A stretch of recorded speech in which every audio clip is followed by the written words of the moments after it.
At mga kaibigan, nako, eto na yung pinakahihintay nating lahat.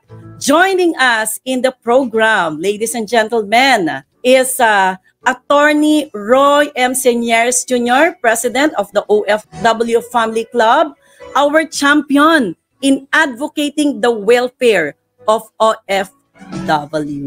Ayan. Hi, Sir Roy. Hello, Attorney. Good evening. Hi, good evening, Coach Marilis, at saka sa lahat po ng nanonood ng Marilis Voice Clinic Online. Thank you, Coach, for having me over. Natutuwa po ako na na-invite nyo rito sa inyong channel at nakita ko yung inyong kabuuan ng inyong channel. Nakakatuwa at thank you again for having me here. Maraming salamat, Attorney Congressman Roy Seniers Jr. Sir Roy, ang aking unang tanong, no? You've been an OFW advocate for a long time. What are the most urgent concern of OFWs that you hope to address po? Pagdating po sa usapin ng OFWs, ang ginawa po natin para po makita ng lahat ang ating tinututukan na advokasya ay hinimay po natin yung ating tinatawag na platform of government, or in this case, ang ating objectives or sa ilalim ng ating advocacies into three parts. Tinututukan natin ang the first part is the pre-employment stage, and then the second part is the employment stage. The final one is the reintegration stage. The reason why we divided our platform or advocacy stages into three parts ay para po makita ng ating mga kababayan yung kabuuan kung paano nahihimay ito. So pagdating po sa pre-employment stage, nandiyan po ang pinaka-common na nararanasan na problema ng ating mga kababayan na nais mag-iba yung dagat ay yung problema ng illegal recruitment at human trafficking.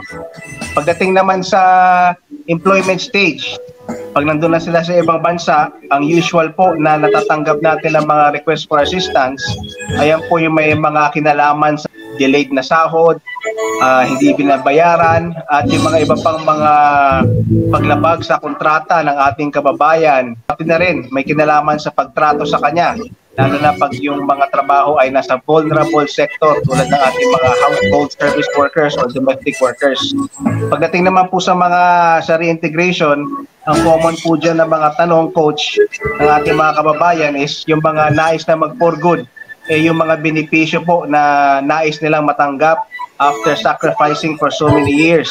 Tsaka yung benepisyo na may kinalaman sa kalusugan o programa na may kinalaman sa kabuhayan, at tungkol din sa kanilang mga retirement benefits, educational, scholarship para sa kanilang mga pamilya. So yun po yung mga iba't ibang bagay na mga common nating natatanggap, amongst others actually. Napakaswerte po ng mga OFW, Sir Roy, no, Attorney, dahil nandyan na po ang OFW Family Club para tumulong sa mga nangangailangan at may mga nagiging problema po.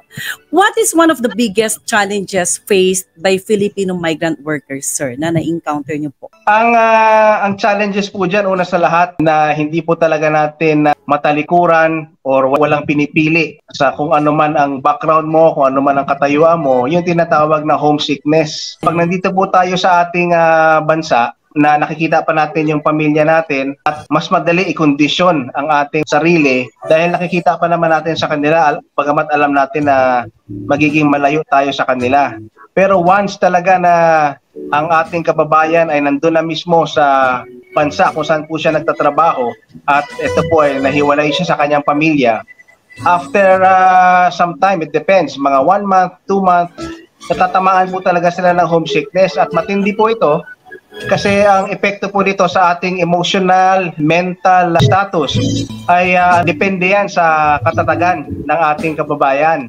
Yung iba po dyan, tuluyan na talagang naapektuhan at nadidisorient sa kanyang sa performance ng kanyang trabaho. So ito po yung isa sa mga bagay na talagang hinaharap natin bilang hamon sa katayuan ng isang OFW. Tsaka yung pag-adjust din sa culture. Although bilib sa atin ang mga ibang lahi, dahil mabilis po tayo mag-adapt sa kultura. Ganun pa man, nag-adjust. Ganun pa man, ano pa rin yan, isa pa rin po yung bagay na nakaka-apekto sa atin while we were just deployed or pagkakaalis pa, lalo na yung mga first-timer. So yun po yung mga common. Oo. Yes, alam niyo mga kaibigan, working as an OFW is not always perfect as what is expected. Ang totoo, they are facing different challenges aside from leaving their families in the Philippines, to have better future, yung communication, finances, and light work environment are only some of those challenges, attorney? Attorney, maaari po ba nating malaman kung paano po nabuo at nag-umpisa ang OFW Family Club? Thank you, Coach. Ang OFW Family Club po, Coach, ay magti-21 years na po, actually, later this year. So, lagpas 2 dekada na. Ang founder po ng ating OFW Family Club ay aking yumaong ama, the late Ambassador Roy Señeres Sr. At nabuo po ito dahil konektado po ito or anchored po ito sa kanyang naging trabaho sa Foreign Service bilang OFW din in his capacity as Labor Attaché to Abu Dhabi, United Arab Emirates, and then later on as Ambassador back to United Arab Emirates after a short tenure in Washington, D.C., United States of America. So, collectively, mga 15 years, mahigit kumulang, ang panahon po na kung saan nagtrabaho ang founder ng OFW Family Club sa Ibayong Dagat at kasama po kami doon. Luckily, nakasama namin siya doon sa Abu Dhabi noong time niya na labor attaché and then later on as ambassador. So, doon po sa kanyang trabaho bilang labor attaché and then ambassador, marami po siyang naharap na pagsubok pagdating po sa pagtugon o pagtulong sa ating mga distressed overseas Filipino workers. Ang isa po sa pinakamatinding assignment po niya noong time na yon, banggitin ko lang, Coach, ay yung case ni Miss Sara Balabagan. Si Sara, matindi yung kaso niya kasi siya ay nasentensyahan ng kamatayan for defending her honor. And then the late ambassador, our founder, my dad, exhausted all efforts to bring her home alive.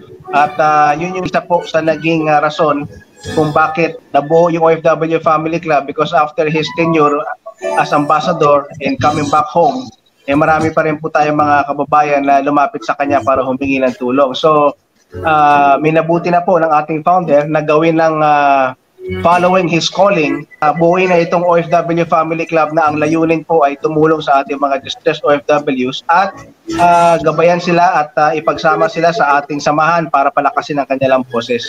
Alam niyo, si Ambassador Roy Señeres Sr. ay dating chairman din ng National Labor Relations Commission. At nasa dugo yun na po talaga ang pagtulong sa mga tao, lalo na sa ating mga kababayang OFWs. At ito ay inyo na rin pong kinalakihan. Kasama ng inyong buong pamilya, Attorney Roy. Kumusta po si Ambassador as a father naman? I would consider him as my hero, and I'm proudly saying that kasi as a father, very nurturing siya. He puts himself in your shoes every time para ramdaman kung ano yung pinagdadaanan mo as a young child growing up, as a teenager, then as a young adult. So meron talaga siyang nurturing character. And kasama dyan sa nurturing character niya ay yung kanyang pagbigay ng tiwala sa kakayahan mo. So he always believed that sa mga kakayahan ng kanyang mga anak, aming magkakapatid, and he would always encourage us to reach our full potential. Kaya yan po yung talagang iniwan niya sa amin. Kaya alam po namin na kung ano man pagsubok na hinaharap sa buhay, may paraan yan kasi binigyan kami ng tiwala ng aming ama na kaya namin ang lahat na dapat kayanin. Mga kaibigan, yes, hip-hop artist advocate Attorney Roy. So Roy, anong taon po nabuo ang inyong grupo? 1995, Coach. There was a short time when my dad worked as labor attaché sa US. Doon kami na-expose sa hip-hop culture during that time. Kaya nung pag-uwi namin dito, yan yung kultura tsaka yung passion sa hip-hop, dala-dala ko yan.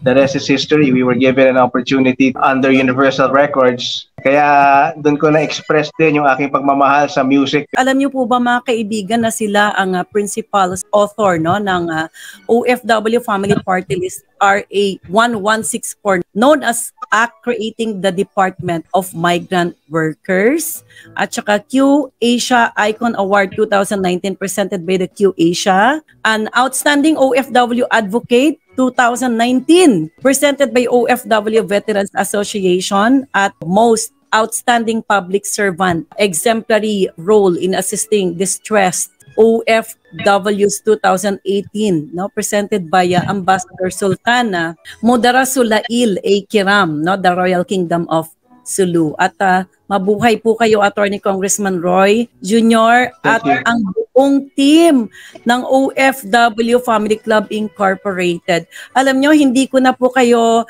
patatagalin pang istorbohin. Attorney Roy M. Signeres Jr.